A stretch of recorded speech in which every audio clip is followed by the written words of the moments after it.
Boas a todes. Hoxe vimos a compartir convosco unha problemática que nos revela un exemplo das prácticas neglixentes dos gobernos do Partido Popular.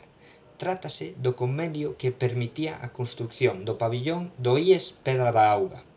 O asunto é que o goberno do PP daquel momento estipulou unhas casuísticas nas que debería de indemnizar aos donos da parcela, sendo completamente consciente do inviable que era cumprir as condicións recollidas. E agora debemos de pagar todos as carencias dunha xestión baseada na incompetencia e na improvisación.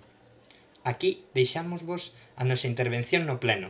Sí, por partes.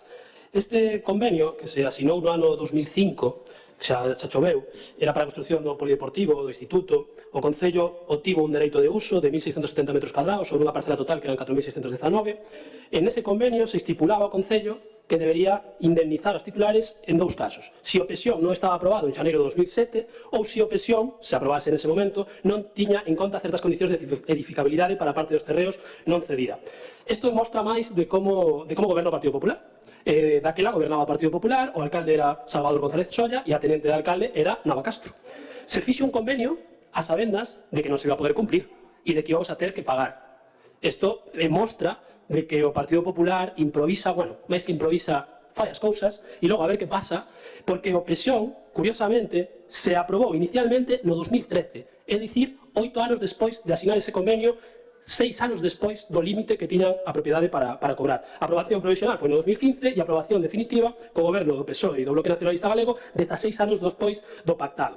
O erro foi non pagar no momento. Porque, claro, estades hipotecando a administración pública. No 2005, a día de hoxe, vamos a ter que pagar uns intereses que seguramente nos teríamos aforrado e que os impostos da ciudadanía nos teríamos aforrado. Aproveito simplemente un matiz, un paréntesis, Juan Carlos, os impostos europeos tamén saen do noso bolsillo. Me refiro indiferentemente de que sexan da administración europea, tamén saen do noso bolsillo.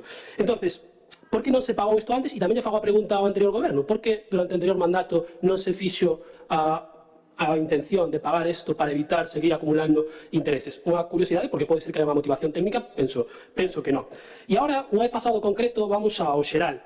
Este é o modelo urbanístico da dereita, é un modelo urbanístico que leva aplicándose durante anos, que é colocar a propiedade privada por riba dos intereses do común, por riba dos intereses da xente traballadora. Porque este polideportivo era dun instituto público, era para que as fillas e os fillos da xente traballadora pudese desfrutar e estudar educación física e outras actividades no instituto, e mirade todas as voltas que tivemos que dar para construir un pabillón. Mirade o que nos custa simplemente por colocar os intereses da propiedade privada por riba dos intereses dos comuns. A realidade é que reflexionemos se a oposición deste goberno, deste Concello, quere un modelo urbanístico diferente que coloque os dereitos da clase traballadora por delante dos intereses dos especuladores. Ponteres en común o ten claro, sempre todos os dereitos para a xente do común, para a clase traballadora.